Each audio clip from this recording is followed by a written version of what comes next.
Okay, so this is the FT101ZD. Even has the ZD on the labelling, which is good. They don't all have that, by the way. I've got 8 or 9 of these, and some have ZD, some don't. Most don't, actually. Anyway, this is what we call the FT101ZD Mark III. Mark III is very noticeable by the area here with the APF notch switch and control. Also by the knurled silver back bits and pieces that are on there. I'm just listening to Mick VK4 CMW on 7120 at the moment. Bit of a noisy band, as you can see. And I just thought we just finished this radio. This has been a nightmare. The nightmare ones are always the ones that I want to keep for myself. And this one I've been doing up for a while now. This has got a brand new transformer in it, which came down from Japan. Here we go, hang on.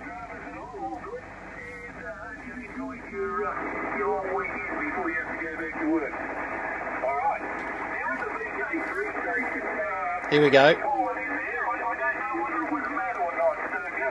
VK3 Charlie Mike, g'day buddy, it's g'day Mick, it's Brenton, VK3CM. I'm just doing a video on a FT101ZD, and I thought you'd be the perfect person to annoy.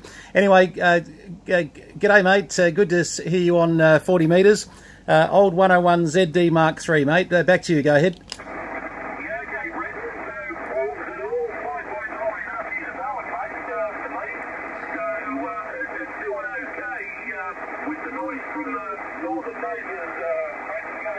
Yeah, she's a bit of a noisy band at the moment, but yeah, I'm sure you're getting the northern stuff a bit more than we are. All right, mate, I won't hold it. I just wanted to come in quickly and say howdy on the while I was doing a video.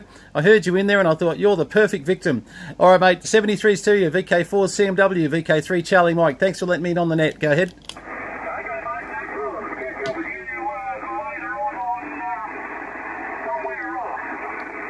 Done deal, right. Okay, Mick's running the Queensland net there. Okay, so what I was saying was, where did I get to? I think we got to the Mark III and the knurled knobs, and I don't know if we got much past that. Well, anyway, if we... Oh, no, we got to the transformer, I remember. See, I'm not going senile. Well, I am, but anyway. This has been a total rebuild. This is a very, very nice, very clean, you know, don't let the appearances fool you. Sometimes the cleanest of radios can be the most nightmare to fix. And this is my own personal Mark III that for some insane reason I've actually got Mark III's here that would be a lot less work, and probably I should have just trashed this one, but I had it in my mind that I thought, no, let's see if we can make this happen. So I initially looked at a price of a transformer rewound out of the US was about $300 delivered, and then I found some new old stock up in Japan, would you believe it? It cost me more to get the original transformer, to not have a rewound one, but it was about $380 or something to get that transformer down. So anybody that thinks restoring radios is profitable, forget it. Don't worry, you know, it's a bit like cars. I make about the same amount of money on radios I do on cars. Yeah, it's negative numbers, but it's usually the way, isn't it, when you love the hobby. All right, so new transformer. So what else did we find? Had to replace... Oh, I've got a sample one here, actually. You'll find these little resistors will go, little 1 ohm resistors at somewhere I've got the charred one. 26146Bs, 112BY7. What else? I'm trying to think now. Oh well, it had a faulty FM board in it as well, so I put a new FM board in it.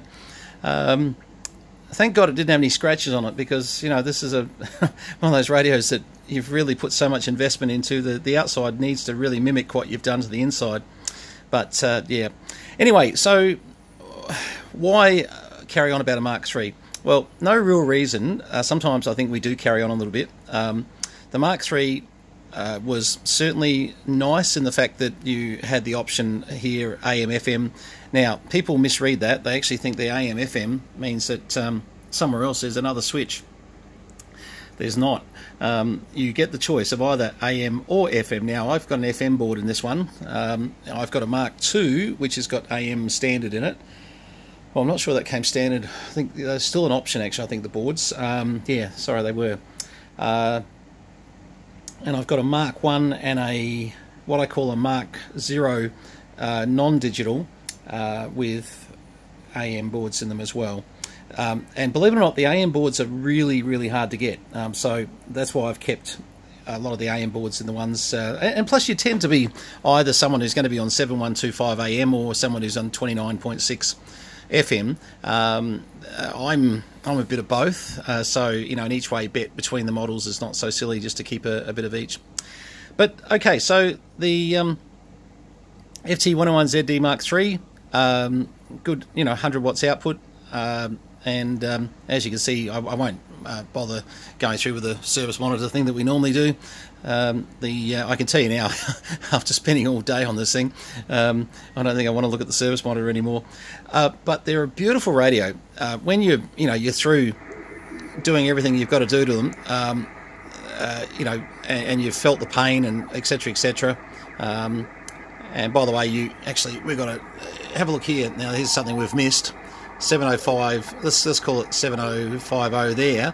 So that disc there actually needs to come around like so to about 50. There we go. That's called a Brenton on the run repair. Yep, there we go, FT8. If you're looking for a good FT8 radio, something stable enough, this is not it. Anyway, look, great radios. I've always loved the 101 series, 901 series, etc. We'll be doing a video of one. I've got another Mark III, which will be one that was a lot less pain, I can tell you, but that will be coming up for sale. But I sort of thought we'll do that one later. I was so excited about finally getting this one going, and believe me, this has been 4 years in the making. I know that sounds crazy. It's been one that I've gone to, then I've put it away, and I've gone to, then I've put it away, and I've finally spent today finishing it off. And so if it sounds like I'm proud of it, well, it's just one of those things where finally it's done. But anyway, get used to the fact with these older 101ZDs, etc. By the time you get up to 10 meters, you're probably 85, 90 watts peak. You know, they are starting to get a little bit sort of difficult to get to 100 watts, but you'll get, you know, over 100 watts on 40, 80, 20, etc. No problems. I've actually got one at the moment. It's got a strange little issue on 10 meters. Real weird. Working like a dream everywhere else. So we're going to have a look at that. But that's you'll see the video for that in 4 years' time when it's finally done.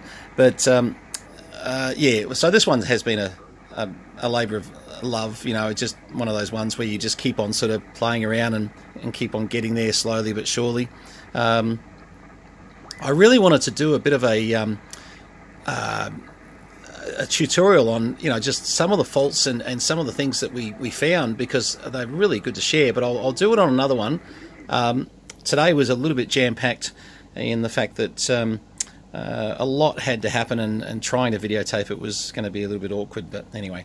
Alright, so that's the FT101ZD Mark III, and she's a goer. This one will go alongside a whole lot of other collectible Yaesus we've got here.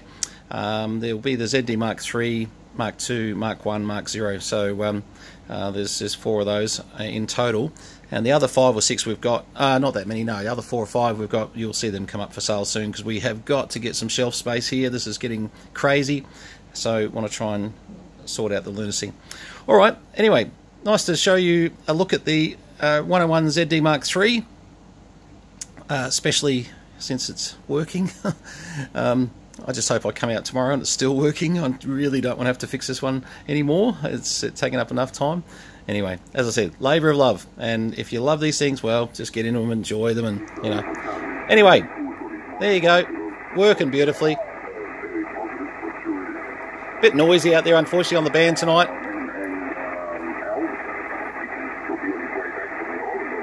It's bringing up the noise blanket. Made it a lot of difference, didn't it? Alright, 73's from VK3 Charlie Mike, JDW229. We'll bring you another one soon. Cheers.